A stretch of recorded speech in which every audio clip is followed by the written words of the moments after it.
Salut à toi, j'espère que tu vas bien. Nouvelle vidéo, cette fois-ci on va parler matos, puisque dans la première partie, je vais te présenter donc mon Canyon Grizzle, les différents composants, je vais t'expliquer pourquoi j'ai choisi ce modèle. Et dans la deuxième partie, je te ferai un retour d'expérience, puisque là j'ai parcouru environ 3000 km avec, et donc je pense que je peux tout te dire dessus, en long, en large, en travers, ses qualités, ses défauts. Bref, on fait un grand tour d'horizon et ensuite je te dis mon avis sur le Canyon Grizzle CF-SL 8 by Ekar. Allez, feu!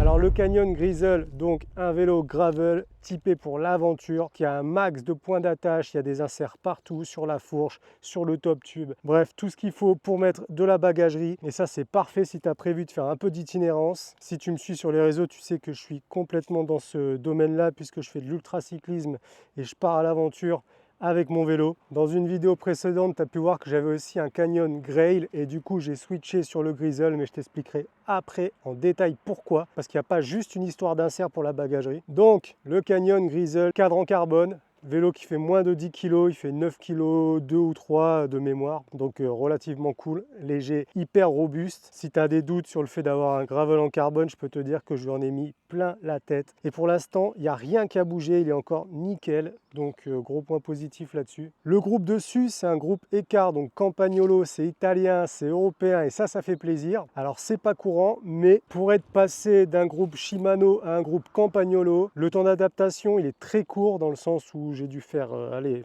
3 sorties max avant de l'avoir bien en main et de me dire ok, c'est validé. Déjà mono plateau, sur mon ancien j'avais 2 plateaux, là je suis passé en mono.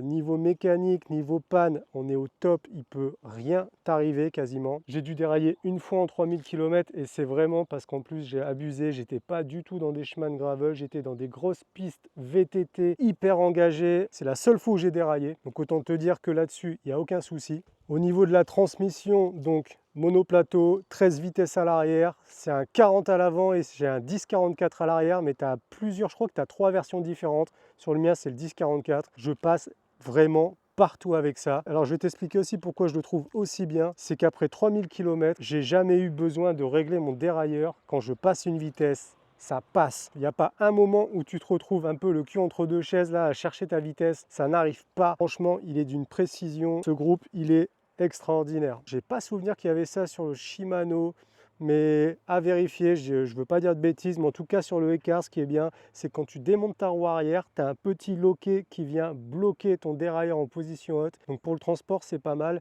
Ça t'évite qu'il parte dans tous les sens. Tu peux venir le loquer et ça, c'est cool. Niveau freinage, disque flottant, ça mord, mais d'une force, c'est-à-dire que les freins, ils sont méga puissants et souples. Donc en fait, tu as vraiment une gestion du frein qui est très précise et ça, c'est un confort énorme. Pour la transmission, on est pas mal. On va parler un peu des roues. Sur ce Grizzle-là, on est sur une paire de DT Suisse G1800 avec des pneus Schwalbe G1 en 45. Franchement, c'est un confort absolu du 45. J'ai eu une seule péripétie, j'ai cassé un rayon sur une sortie de 400 km. J'ai cassé mon rayon à un peu moins de 200 km, donc il me restait plus de 200 bornes à faire comme ça. La roue s'est à peine voilée, j'ai scotché les 2 bouts de rayon qui me restaient sur les rayons juste à côté. J'ai fait plus de 200 bornes comme ça. À la fin de la ride, on a juste changé le rayon, la roue elle est repartie et depuis c'est plus jamais arrivé. Donc malchance, mais franchement hyper robuste par rapport à ce que je lui avais mis dans la tête. D'ailleurs, si tu veux voir cette petite anecdote, tu peux la retrouver dans la vidéo des 400 km justement, que je te mets juste ici là. N'hésite pas à aller voir et me donner de la force parce que c'était 400 km la tête dans le vent. Mais c'était cool, je te laisse aller voir après cette vidéo. Niveau assise, on est sur une selle physique, ça va être un modèle Argo, c'est le même modèle que j'avais sur le Grail, c'est une version juste peut-être plus récente celle-là. Alors bizarrement, moi cette selle, je sais pas, si tu as l'occasion de la tester, teste et fais-moi un retour en commentaire, mais franchement, j'ai jamais mal au cul sur cette selle. Je fais des kilomètres et des kilomètres, je ne m'arrête pas avec ce bike et j'ai jamais mal au cul. Exceptionnel. Autre point positif que tu retrouves pas forcément sur les autres, c'est le système système de la tige de selle qui est doublé avec un système de lame. Ça t'apporte un confort supplémentaire non négligeable. Franchement, je le ressens sur le vélo. Nouveau point positif pour ce Canyon Grizzle. Au niveau du cintre, on est sur un cintre assez classique, assez large, donc position parfaite.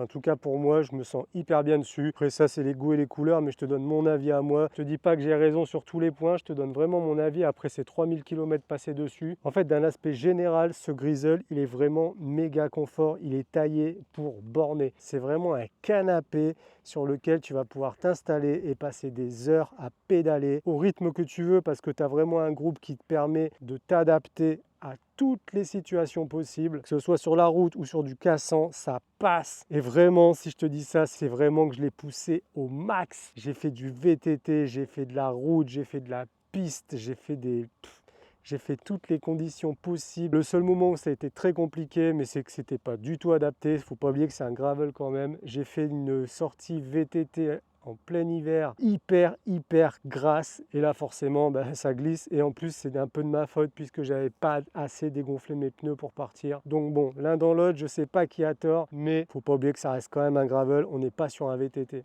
Alors, point de vue fixation, comme je te disais, méga cool dans le sens où tu as des fixations dans la fourche, sur le top tube, sous le cadre.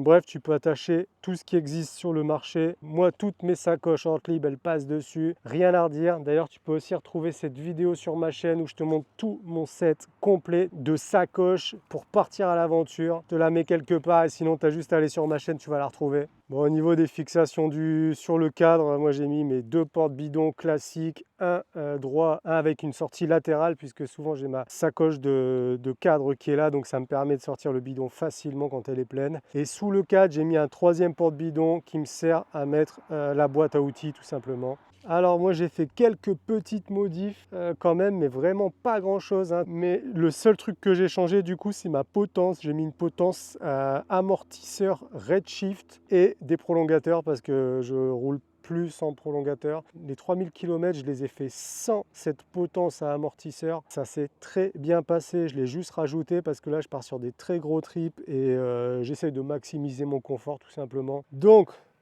mon avis après 3000 km sur ce Canyon Grizzle CFSL 8 by Ekar. Écoute, je suis convaincu de ce vélo, je l'adore ce bike, je lui fais clairement confiance, je sais que je peux partir avec sans problème et s'il y a le moindre souci, je pourrais réparer moi-même parce que c'est 100% mécanique, il n'y a qu'un seul plateau, enfin ça t'enlève un max de panne. Donc mon avis, c'est que j'adore ce vélo et si tu avais des doutes, j'espère les avoir tous levés. Il y a peut-être des sujets que j'ai pas traités, des questions que tu te poses, donc tu me laisses un commentaire, moi je te réponds volontiers. Voilà, je te donne vraiment un avis transparent. Avec Canyon, je suis 100% transparent. J'hésite surtout pas à faire des retours d'expérience parce que si ça peut faire évoluer les produits pour les prochaines versions, et ben c'est encore plus cool. Mais sache que voilà, ce vélo, c'est une tuerie. Je peux que te conseiller de te lancer parce qu'en fait, il est mais ouf quand tu l'essayes. C'est terrible. Bref, tout ça pour te dire que si tu as d'autres questions, tu me les laisses en commentaire, je te réponds avec grand plaisir. On peut débattre des heures et si ça dure trop longtemps, on switchera peut-être sur Insta. D'ailleurs, je t'invite à t'abonner sur YouTube et sur Insta parce que sur Insta, je balance un max de photos, de vidéos pendant les aventures. Donc si tu veux voir ce bike ou les autres en conditions réelles, en conditions d'aventure, eh bien écoute, on se rejoint sur Insta, Thomas Dafta, comme le nom de cette chaîne. Et sur ces belles paroles, je te dis à très bientôt pour une nouvelle vidéo. Ciao!